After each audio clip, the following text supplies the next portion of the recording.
Welcome back to the channel. My name is Brian Kingsbury. It seems like once you get out there and you start listening to new music, you realize there's a lot of artists out there who never get heard, but they make really great music. Today we got 12 music albums that changed everything, but few remember. At number 1 on the list is Big Star with their record Number 1, released in 1972. Big Star's debut album, Number 1 record, is one of pop music's greatest should have been stories. Released in 1972, it landed with barely a ripple, largely to a distribution disasters at the label.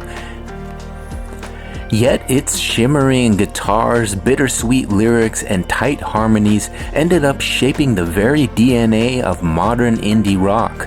R.E.M. and the Replacements openly worshiped this record, with Michael Stipe even calling Big Star the band that launched 1,000 bands. Decades later, critics now see Number 1 record as the blueprint for power pop. Think Teenage Fan Club, Wilco, and Death Cab for Cutie. Despite its profound influence, the album sold fewer than 10,000 copies in its first decade. Rolling Stone labeled it a lost classic, but to musicians, it's always been an open secret. It's the sound you hear echoing in 1,000 college dorm rooms, even if nobody recognizes the name. Up next is the Velvet Underground's album White Light, White Heat, released in 1968. The Velvet Underground's second album, White Light, White Heat, is not for the faint of heart. Released in 1968, it traded the first album's artful, cool for raw, distorted chaos. Lou Reed, John Cale, and company poured out noisy improvisations, feedback-drenched jams, and lyrics about taboo subjects. The record barely charted, but its wild sound predated punk, noise rock, and industrial music. Bands like Sonic Youth, Joy Division, and even U2 have cited this album as a core inspiration. Famously, Brian Eno once said the first Velvet Underground album only sold 30,000 copies, but everyone who bought one started a band. White Light, White Heat's impact is almost invisible to the mainstream, but unmistakable to anyone who loves music that pushes boundaries. It's the rebel yell before anyone else dared scream. Up next on today's list is Can's album Tago Mago, released in 1971. German group Can's Tago Mago is a wild, sprawling double album that feels like it was dropped from another planet. Released in 1971, the record mixed hypnotic grooves, weird electronics, and improvisational insanity. It barely made a dent on the charts outside Germany, but its tentacles spread everywhere. David Bowie, Radiohead, and Kanye West have all drawn from Can's sonic experiments. In fact, Kanye sampled Can's Sing Swan Song on his 2016 track FLML.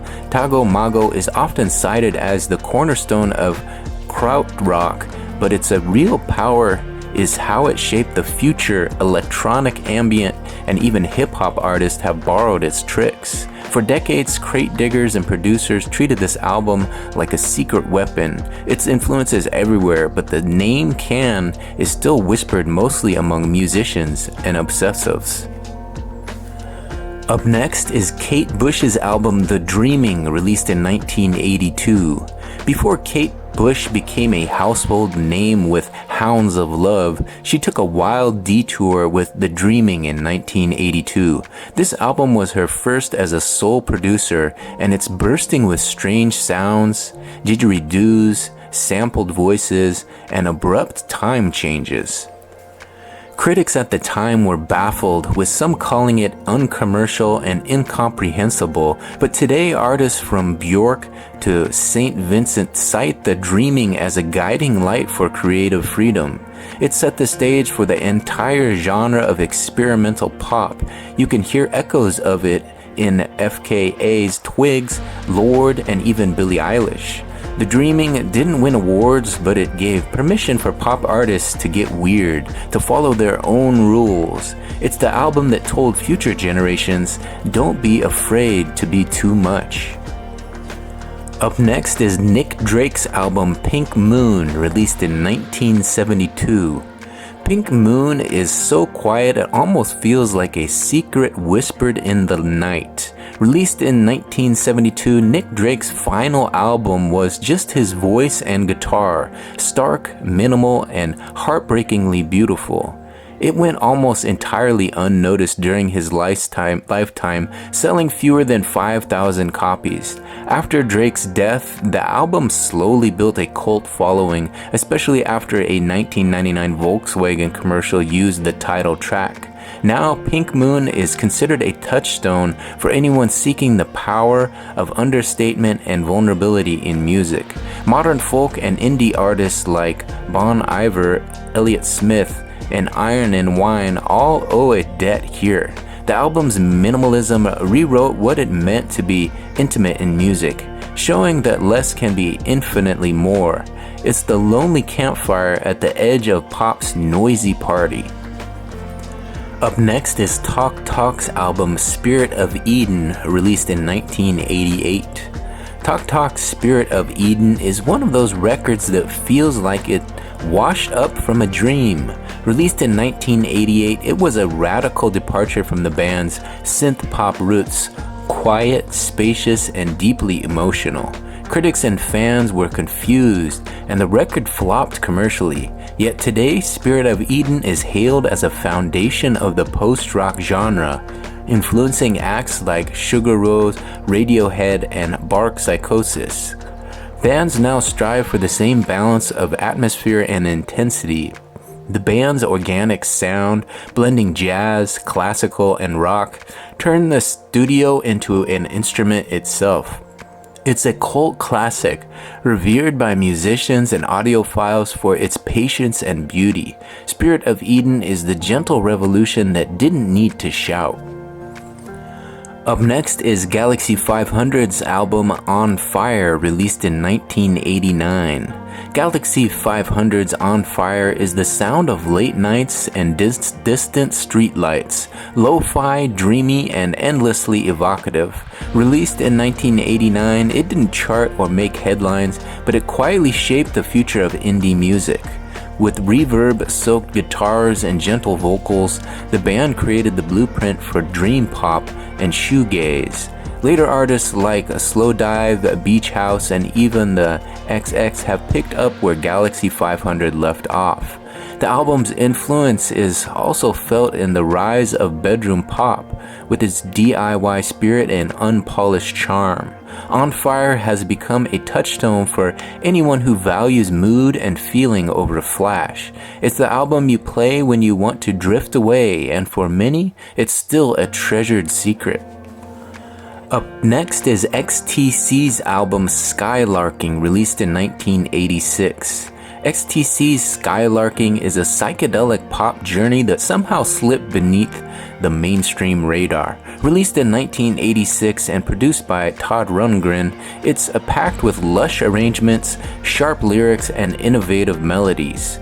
Critics now call it one of the greatest albums of the 1980s, but at its time, it struggled for radio play, especially in the US. The single Dear God became an underground anthem, and the album's influence spread quietly.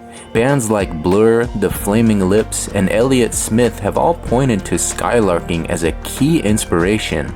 Its mix of playful nostalgia and social commentary makes it feel timeless. Skylarking is the beautifully wrapped present that too many people missed out on. Up next is Scott Walker's album Scott 4, released in 1969. Scott Walker's Scott 4 is a haunting orchestral masterpiece that barely made a dent in the charts when it dropped in 1969. Walker, once a teen idol, turned to introspection and European influences, crafting songs that were dense, poetic, and utterly uncommercial.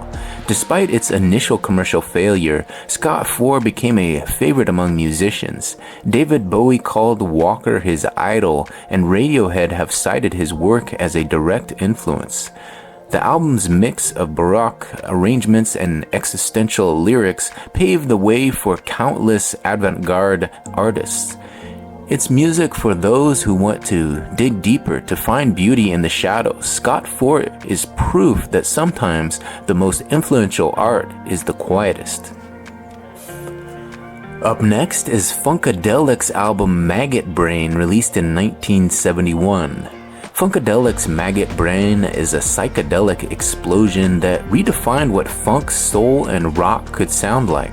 Released in 1971, it features the legendary 10-minute title track where guitarist Eddie Hazel pours out a solo that still ranks among the greatest ever recorded. The album was innovative, fusing genres in ways that influenced everyone from Prince to Outkast. Despite its critical acclaim, Maggot Brain didn't sell in huge numbers at first, but its impact only grew. Today you can hear its echoes in modern hip-hop, R&B, and even electronic music. The album's fearless experimentation broke down walls and showed that music could be wild, weird, and deeply moving all at once. Maggot Brain is the sound of a mind opening and inviting you in.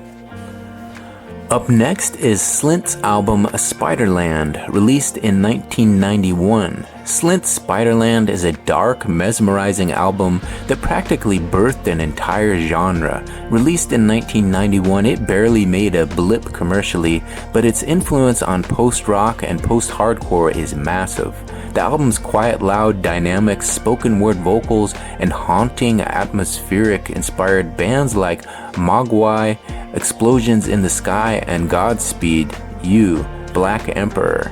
Spiderland is often described as narrative-driven. The songs feel like strange little stories whispered in the dark. With only 6 tracks, it creates an entire world of tension and release.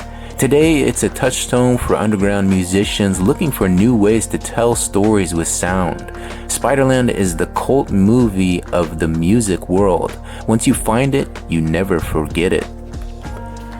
And finally, the last album on today's list is Arthur Russell's World of Echo, released in 1986. Arthur Russell's World of Echo is one of the most quietly revolutionary albums ever made. Released in 1986, it features Russell's voice and cello, processed with reverb and delay to create shimmering, otherworldly textures. The album was mostly ignored when it came out, but in the years since Russell's death, it became a key influence on ambient, indie, and experimental pop. Artists from James Blake to Caroline Polachek have mentioned Russell as a guiding spirit. World of Echo blurs the line between song and soundscape, inviting listeners to lose themselves in its strange beauty. It's the kind of record that grows with each listen, revealing new layers of emotion. For many, discovering Arthur Russell feels like finding a hidden doorway to a new world. Alright, there you have it, 12 music albums that changed everything, but few remember. I must admit, I don't know many of these albums. I know Galaxy 500, Velvet Underground, but everything else on this list was kind of new to me, so I think what we should do is maybe go back, listen again, write these albums down, and give them a listen, right? You're always looking for new music. Here are 12 albums that changed everything, so let's give them a listen and see what they're all about. And of course, if you enjoyed today's video, please hit that like button and consider subscribing to the channel. There I am, look at me, 1.77 thousand subscribers and 7,000 videos. I try to put out 2 to 3 new videos every day, so there's always something fun and fresh for you to watch. I thank you for watching this one to the very end. I'm Brian Kingsbury. We'll talk to you on the next one. Bye.